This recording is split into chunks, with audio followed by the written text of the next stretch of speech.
Matt Rife is being cancelled, a man's too fat to fit into Ubers, and Australia is passing laws to help 5-year-olds understand their gender identity. All that and more in today's episode of the Butterfield News Broadcast Service Systems. Hit the music. All right, ladies and gentlemen, we've got a lot to cover. Let's jump straight into the story about Matt Rife. You see, he recently signed a deal with a makeup brand. Yes, whatever. Here's the ad from Elf Cosmetics. Hey girl, has overpriced beauty hurt your wallet? Elf that. Elfino and Schmarns have gone to Elf Court for millions of clients, helping them to access beauty products they deserve at prices that won't injure their livelihoods. Just ask the elfin people.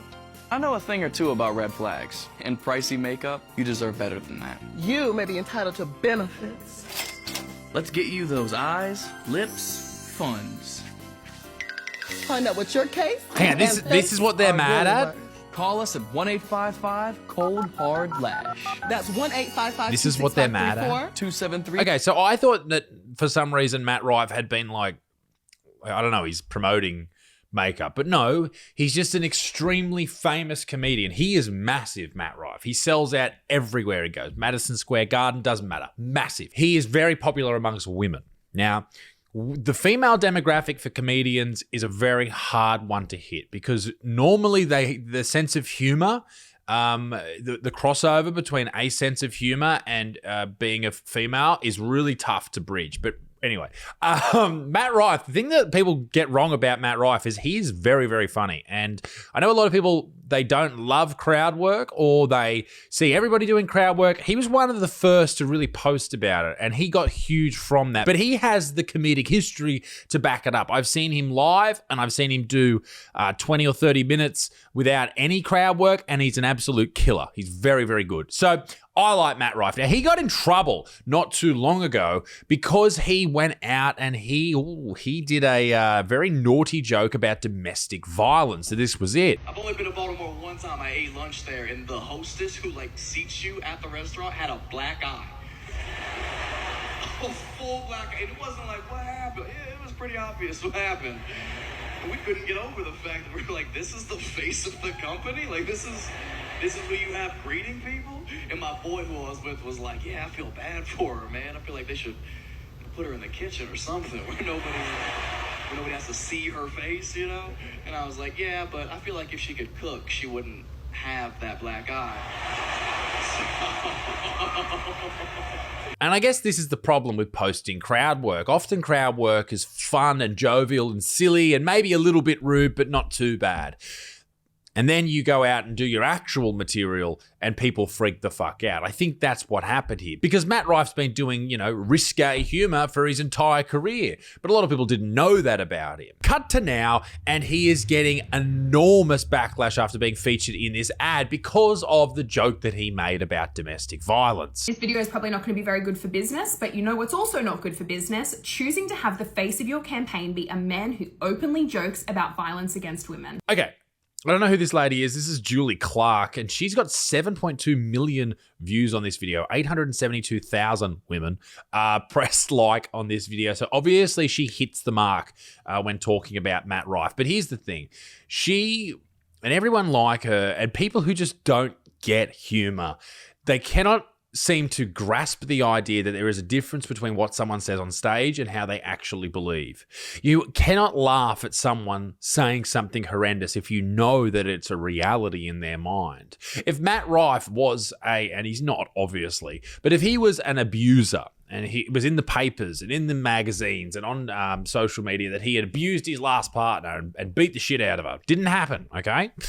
But if it did, hypothetically, and he made that joke, people would be like, oh, that's a bit shit, mate. You can't be doing that. Because he may be being a little bit truthful, but because he isn't a piece of shit and is known as a genuinely nice person, you can make those jokes. And I reached out to Matt because I know what it's like to be cancelled, and he said it's all sweet. But 872,000 people liked this video. 7.2 million people watched it. That's a lot. That's a lot of pressure on someone over fucking nothing. Like, this is what internet culture does. This is what cancel culture does. It tries to crush people. And that's what they're trying to do to Matt right now. In case you missed it, a couple of hours ago, Elf Cosmetics posted their most recent ad campaign where they had Heidi in Closet, who love, famous drag queen, big fan of her on Drag Race. She was the best thing about that ad. Even if you weren't a fan of her, you have to say that because she's a drag queen. The worst thing about that ad, Matt Rife as the other face of the campaign. To wake up this morning and see this, I am genuinely so disappointed. As both a consumer and a creator in the beauty space, I'm incredibly disappointed in you, Elf Cosmetics. I have used and loved Elf Cosmetics for a long time. I have Are you worked okay? with you Is everything okay? Did Matt Rife hurt you? several times. I do not stand behind this. I do not support this, and I cannot continue to support a company where the people at the top think that this is okay. Because also Elf Cosmetics, and I mean, I'm just spitballing figures here, but I would hazard a guess that your customer base is anywhere from 90 to 95% women. Do you think she's really upset, or she's just saying this because it's a trend and it's a good time to jump on board? I cannot fathom a world in which, as a business, a multi-billion-dollar business that has the influence that you have, that you would sit there and say the best person to have as the face of this campaign is Matt Rife. I fucking hate this shit. Fuck it, stop it. But she makes a fair point. Why would you take that risk when your audience is 95% women? It is, when you know how women deal with humor, you should know better. Like, come on. The man who jokes about domestic violence. Yeah, that's disgusting. Matt Rife is a piece of shit. And I'd like to personally blame the, 150, 250, 350,000, maybe 500,000 women who bought tickets to his show or shows over the last 12 months. You're all bad people. You're all bad women, okay? And I'm sure they're buying the fuck out of Elf Cosmetics right now. Now, I don't know everything about Matt Rife's career, but I'm sure he's joked about other things. Should we make sure that every brand that Matt Rife works with in the future doesn't have anyone in their customer base that any of his jokes ever have slightly upset or offended? Or are we just going to sit here and pretend that we're all outraged at him making a joke about something that people joke about all the time? And if people in your circles don't joke about this type of stuff, get a better circle, huh? Did nobody sit there and say, hey, in 2025, when there is an absolute epidemic of violence against women, let's not choose to have the face of our campaign be a man who jokes about domestic violence? How boring. You know what? Let's go the other way. Let's get some fucking AI version of the very dead O.J. Simpson to talk about Elf Cosmetics. I think that's who I want to see as the face. Or Harvey Weinstein. He'd be great. Not platform Matt Rife, because if we're being super honest with each other, Elf Cosmetics, with the amount of money and the resources that you have at your fingertips, you could have had literally anybody else, but you chose Matt Rife. I wonder if they knew that it was going to get all drummed up and everyone was going to be outraged and everyone was going to talk about it. There's nothing quite like a cancellation to boost profit. Why was Matt Rife chosen for this? Because also, Elf Cosmetics, when you sign a contract with somebody as the face of your campaign, as the face of your business, when you cut a check to that person, you're essentially telling your audience and your customers, hey guys, in this moment, that person represents our business. That person represents us. And there's people talking shit about Matt Rife everywhere. This is from cracked.com. Matt Rife has a lot of female fans that fill his sold out Madison Square Garden shows, but for every woman who likes him, there's about 5 who hate him. Mate, fuck off, the lot of you, you unfunny pieces of shit. Fuck you to the moon. Matt Rife will continue to fucking just kill it and make all this money. He's absolutely on fire right now, one of the biggest comics in the world, and none of this worries him at all. On to the next story. We've all felt the pain of a last-minute Uber cancellation. A man has appeared on Australia's greatest news show, A Current Affair, complaining that too many Ubers cancel on him. Yeah. Why do they cancel? Is it his smell? Maybe, but it's also his size. He's too big, apparently, for some of the cars. Let's see how big this man may be. Despite his repeated complaints, Martin is constantly left stranded by drivers. How many Ubers are you catching? He says it's because of his size. Okay, he's a big dude, very big.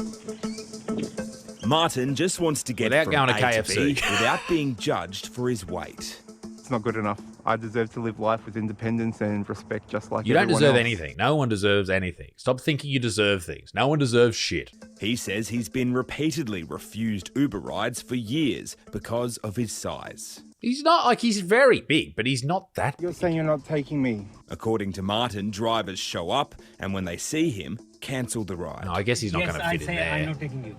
Maybe you need to, like, there's literally a thing on Uber called Uber XL. Get the Uber XL. How come? It's all right. Hang on. No. It's all right. hang on. No, hang on. It's because of my size. I imagine that man is possibly Indian, possibly Pakistani. I love listening to stuff like that. Like, no, hang on. Goodbye. I'm morbidly obese. I don't shy away from that. But the drivers, they take one look at me and they At go least right he's past accepting me. that. How does it make you feel? Horrible. It feels like I'm less than a human being. God, that guy looked like he's been shocked by about 40,000 volts. I'm envious of your hair, Jimmy Neutron. I want to be able to be like everyone else. Just because I'm a larger person doesn't mean I shouldn't have the rights that you would have or anyone else in Australia would have. Well, I think the driver has the rights in this case to refuse service to anybody. But yeah, I understand what you're saying. It must suck, but then address the situation, dude. Do something about it. Like, we're in a world right now where you can go on weight loss drugs. I don't think it's the best answer, but in your case, you're out of options, dude. Martin lives on a disability pension because of his weight and relies on the rideshare service to take him to his mum and dad's home, where he cares for them. You're on a disability pension because of your weight? To take him to his mum and dad's home, where he cares for them. When you're a big person, the world is a small place.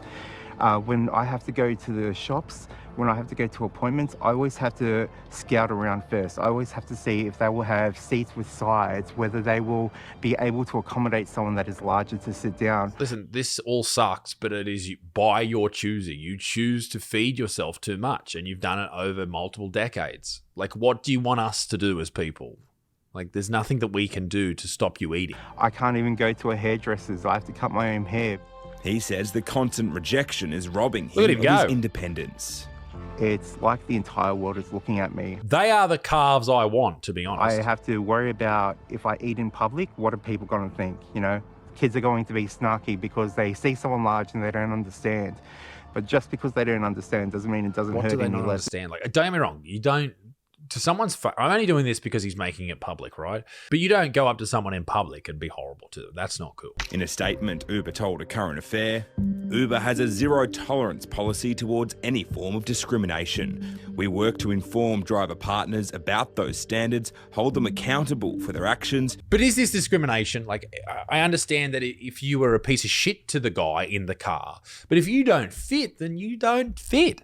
There's some cars I don't fit in because I'm tall, right? I've never been rejected, don't get me wrong, but you just go, oh, fuck, I don't fit in that. So like when I was buying a car, my first car, I had to get a very specific type of car because I don't fit in a lot of different cars. What's your message to Uber? If you're going to discriminate against the people that you're meant to be taken to and from, it is not a professional service, and your drivers are not top rated when they do this. Martin, there is going to be some people who say, why don't you lose weight? I'm stuck in a situation that I can't change. I'm trying to change it the best way that I can. I'm sorry, dude, and I know you're in you must be in a dark place. You don't need anything. In fact, you need less, okay? For you to lose weight, and this is the honest, hard truth, which is probably you need more hard truths in your life.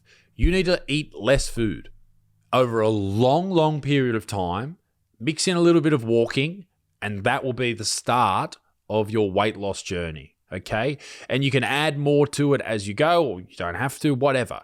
You could lose all of that weight by just eating less, figuring out what the total daily calories you need just for your body to operate, and then eat slightly less than that, and that's as much as you need. Okay, for some time. You have all this body fat, your body will just feed off that fat. That's the whole point of having fat, right? I wish old mate all the best of luck, but yeah, this idea that you can't do anything about it is an absolute cop-out. Martin just wants respect. All I want to do is be treated like a human being. I just want to be able to live my life, be independent, live with dignity and self-respect, but when a driver passed by me, they're just saying, you're not worthy to get in my car, you're not worthy of my time, you're not worthy of my attention, you're nothing to me, you're nothing at all. They're saying you don't fit, dude. Ladies and gentlemen, let's move on. I've had a lot to say about the state of Victoria in Australia, particularly Melbourne and the surrounds of that area. You see, that area is basically San Francisco of Australia. It's very, very woke, progressive, very left-leaning, all that type of shit. And unsurprisingly, it's going to absolute shit. The current premier or governor of that state, Jacinta Allen, has continued to carry the torch for absolute shit running that state after Dan Andrews, and she's doing a great job at it. You see, just recently there was a vote in Parliament that was turned down in Victoria about defending yourself in your own home, which is, yeah, who would ever need to do that? Oh wait, it happens all the fucking time in Victoria. In fact, an elderly gentleman was attacked with a hammer last week. She then introduced these machete bins that cost what was it, 350k each? Right, there was 40 of them. They're little fucking bins that you put that no one's put a machete in, by the way. I don't think they've recorded one machete being put into one of these bins yet. But it doesn't stop there. She continues to fuck things up for people, and now she's pushing gender ideology on 5-year-olds. Fucking hooray. The Cass review in the UK. Which review? The Cass review. Yep. One of the most, I guess, renowned reviews there are out there, or most well talked about. One of those things was, there was evidence-based. There's a difference between well-renowned and talked about, Carly, but anyway. Someone's got the shits. The CAS review, the independent review of gender identity services for children and young people. So this came out in the UK in 2024. The final report was published on the 10th of April, and the review made 32 recommendations across all aspects of service provisions. The review concluded that the evidence base and rationale for early puberty suppression was unclear, which led to the UK banning prescription of puberty blockers to those under 18 experiencing gender dysphoria. There were gender development services like the Gender Identity Development Service and the Travstock and Portman NHS Foundation Trust that were closed in March of 24. And a lot of what this review did was it was aiming at stopping this massive spike of medical intervention into children when it came to puberty blockers and changing their gender. As you can see from this graph here, it went from barely it ever happening back in 2008 to 2009 to it being, well, fucking happening all the time by 2022. And probably this is why this report was published and these recommendations were issued. And that's why we're seeing a gradual decrease now. There's a lot more to it. Let me just say this. It talks about clinical pathways, psychosocial interventions, hormone therapy, puberty blockers, social transitioning, increase in... there's so many different things that this report talks about, so I'm not going to get into it now. But this is what this journalist is asking the Premier of Victoria about. The big thing about the CAS review is basically it said that the link between transitioning and the S-word prevention is a myth built on sand. There's no hard data that proves medical intervention lowers S rates. I mean, that's a massive study and meta-analysis on all of these other reports, and that's the conclusion. But Jacinta Allen thinks she knows better. Okay. Obviously, part of that was that it concluded the evidence base for gender-affirming medical interventions like puberty blockers and cross-sex hormones. Look at the fucking uncomfortability on this woman's face. She is like, I'm not going to answer this, you bigot. Why is Victoria persisting with this sort of gender-affirming care? So that's the question. Why is Victoria continuing with gender-affirming care after other parts of the world saying that we need to stop doing this as much? Carly, perhaps I was not clear enough in my previous answer. I'll repeat again. Transgender kids are 15 times more likely to kill themselves. The hormone replacement therapy and the puberty blockers don't help that at all. So whether it's across our schooling system or across our health system, supporting those kids and supporting those families should be a priority. I agree. Support kids, for sure. Because it's the right thing to do. What's not right is this ongoing campaign to tear down programs that are about strengthening kids' resilience. It's about preventing bullying. It's about protecting kids. Or are we talking about the number of referrals to gender clinics which are exploding? Is the reason that's happening because there's more programs on offer? Maybe. Or is it because other things are happening? The whole idea of a social contagion. It's very interesting. You should Google it. It's about protecting kids against future harm. That's what needs to stop. That's your opinion.